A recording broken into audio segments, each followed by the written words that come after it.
grinding, history of ortho, aggressive brushing, thin tissue type, fenestration, and more. These are all reasons for gum recession, and I will tackle them all and then discuss some solutions. Let's go. So first of all, I am so sorry on behalf of the internet. I'm sorry. So I kind of checked out what YouTube is offering in terms of gum recession videos, and there seems to be like two ends of the spectrum. Either weird natural ways to regrow your gums with oil pulling, which, spoiler alert, that does not work. Or on the opposite side, they just go straight in and dive into explaining gum graft surgery, which my understanding is not what you're looking for. What? So I decided to take it upon myself to do kind of a deeper dive and explain what might be causing your gum recession and what you can do to help stop the process. So let's start with some of the causes for gum recession. There's kind of a lot, so buckle up, and I'll also leave some chapters in the description below if you guys want to kind of skip around and navigate that way. So number one, I mentioned already, grinding. So when you're grinding your teeth, what happens is there are some cells in your bone, the bone that holds your teeth in your mouth, that wake up, and they're called osteoblasts and osteoclasts, and they essentially melt the bone away to make room for the teeth to move to wherever it is that they're trying to move. So if you're grinding your teeth, that's basically sending signals to the osteoclasts like, oh, let's make some room for the teeth to move this way because that's where they're trying to go. Oh wait, no, they're trying to go this way. So over time, what happens is the bone kind of melts away and you lose bone. The key takeaway here is gum attaches to bone. So if you're missing some bone, you're gonna experience gum recession. So that's grinding. There's also a history of orthodontics. Basically, if you've ever had braces, similar process to grinding happens, right? So you're moving your teeth in a certain direction, the bone starts to melt away. This is why it's super important to get a really good specialist who knows what they're doing, because sometimes, and I've seen this before, orthodontists move teeth way too fast, or either per the patient's request or they just want to get done with the case, and it's too much movement all at once and you get way too much bone loss, resulting in some pretty extensive gum recession. So another reason can be frenum pulling. So there's a couple of little pieces of tissue in your mouth. There's one kind of on the bottom lip here, there's one on the top, there's a couple on the sides here and on the bottom, and there's one under your tongue as well that kind of attaches to your teeth on the bottom. But this tissue, where it attaches, really matters. Some people's frenum attaches very close to the tooth, and so when you're talking or chewing, essentially that tissue is pulling on the gum that's attached to the teeth, and it causes some recession. So if you're experiencing some localized gum recession, whether it be on like one of your front teeth or on the inside, just know that potentially there's a frenum that's attached too closely to your teeth. Again, I'll discuss solutions in the next section. Next up, we have fenestration. Basically, it's derived from the word window in Latin, I think, or French, I don't know.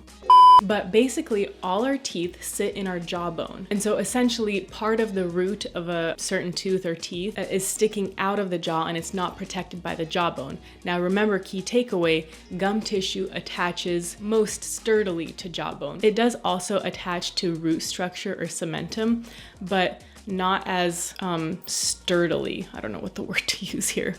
So basically, if you have a tooth of which the root is sticking out of the jawbone, over time, any kind of aggressive brushing or mechanical wear and tear is gonna cause that gum to recede that much more quickly. So we see this oftentimes with like upper canines, for example. In some severe cases where all of the teeth are kind of sitting outside of the jawbone, we see it all across on the outside of like the premolars here and stuff. But there you have it, fenestration is another cause for gum recession. Which brings me kind of to the next thing is aggressive brushing. Again, aggressive brushing per se may not cause gum recession, but if you have thinner tissue type, meaning your gum is just a little bit more thin based on genetics, any kind of aggressive brushing or wear and tear coupled with things like fenestration or clenching or grinding, all of that can contribute to gum recession. So regardless, being careful with how hard you brush. Lastly, another reason for gum recession can be later stage periodontal disease. So typically this is associated with a long time of plaque and calculus formation or tartar formation. What happens basically is if the plaque on your teeth sits for too long,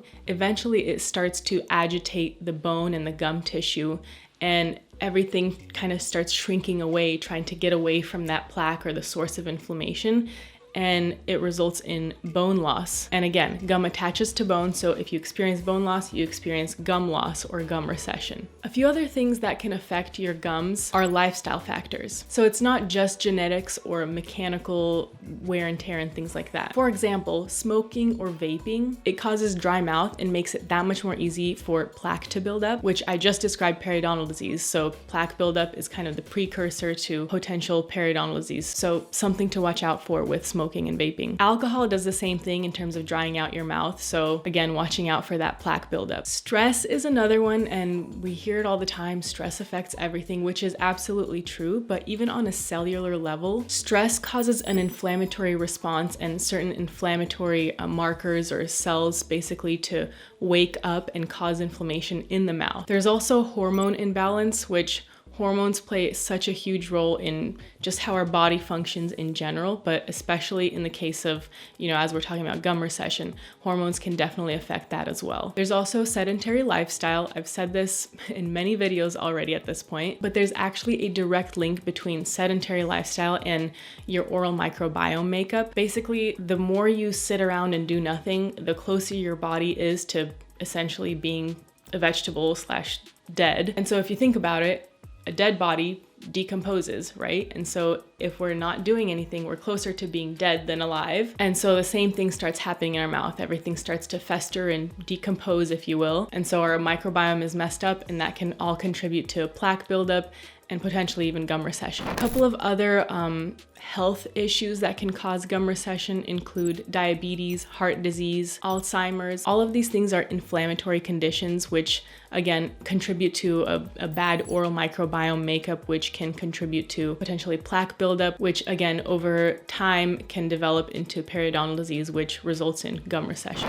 And then lastly, I can't believe it's taken me so long to mention this, but poor oral hygiene.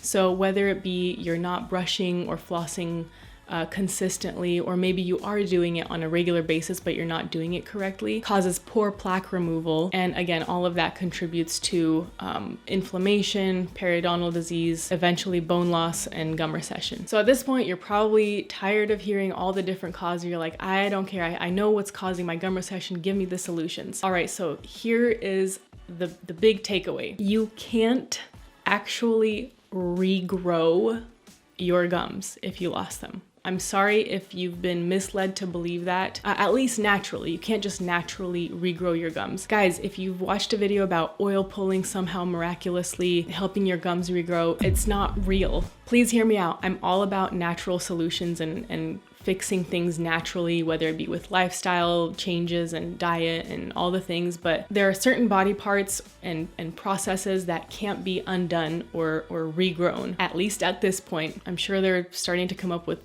stem cell tissue regrowth and stuff like that, but currently you can't do it naturally. But you absolutely can stop things from getting worse. For example, the biggest thing is your home care routine. First of all, start with the basics. And I'm sorry if this is sounding redundant to those of you who are already doing this, but I do have to mention this. Making sure your home care routine is consistent and you're doing the correct technique with your brushing and your flossing. Making sure you're not too aggressive, getting all that plaque off of your teeth, preventing inflammation from accumulating around your gum tissue. Also, if you're doing something like grinding or clenching your teeth, consider looking into a Nightguard just to help your teeth not grind as much. Those things can be pretty expensive. The over-the-counter ones I'm not a huge fan of, but I did discover a website. I think it's called teethnightguard.com. I'll have to double check and I'll leave a link in the description below, but you can basically get a custom fit Nightguard online.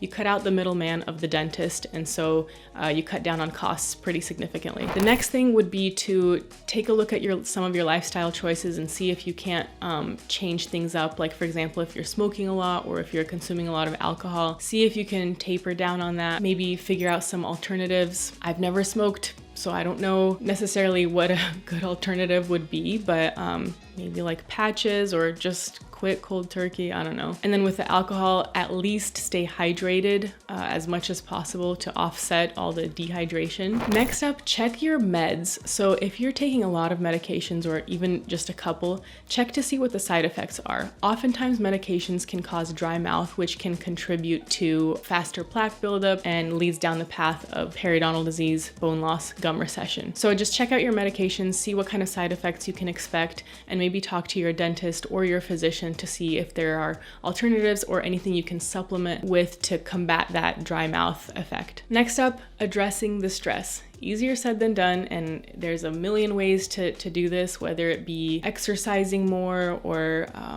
carving out some time to just do what you love, read a book or something. Whatever it is for you, stress is a huge issue that affects all of our body, including our mouth. It would just do wonders for you to take a look at your life and see what you can do to minimize the stress. Setting up boundaries with toxic relationships, whatever that may be. One other thing, it kind of ties in loosely with gum recession, but something I swear by in my oral care routine is Xylitol. Xylitol is a sugar alcohol that basically helps to stimulate saliva flow and help to remineralize your teeth and prevent cavities and help with minimize plaque buildup. So great ingredient. I use it for myself, for my kids, but that could be a great additional little thing to incorporate into your daily routine to help support a good healthy microbiome. Now, I also mentioned things like fenestration and Frenum pulling.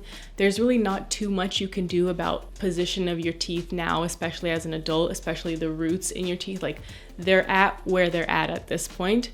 So just being careful not to brush too aggressively on your gums, especially where you already have recession. And then for really tight Frenum tissue, you can actually look into getting a procedure where they basically either laser it off a little bit or snip it off so that it doesn't attach so tightly, so we can prevent further recession. And then lastly, worst case scenario, you can consider getting some sort of surgical procedure. There's things like gum grafting, where they take a piece of your gum from your palate and kind of apply it to the area that has recession. There's also what's called a pinhole technique, where they don't graft anything. They just very carefully take your existing gum and kind of stretch it down over the receded area. And there's a laser technique as well, which I'm not too familiar with, but there are basically surgical options. But the takeaway is there's nothing in your kitchen pantry that's gonna help regrow your gums. There are things you can do in your lifestyle and diet choices to help reduce and stop the process of your current recession issues, but it's either stop the process where it's at or do a surgical procedure. Now, I feel like I've covered everything, but feel free to comment down below if there are any other gum recession issues that you feel I haven't covered or solutions that you feel have worked for you. I'd love for us to just kind of come around this as a community and share, testimonies, what's been working for you, what to stay away from, all of that. But otherwise, again, check out the description below for some helpful links, and I will see you in the next video. Take care.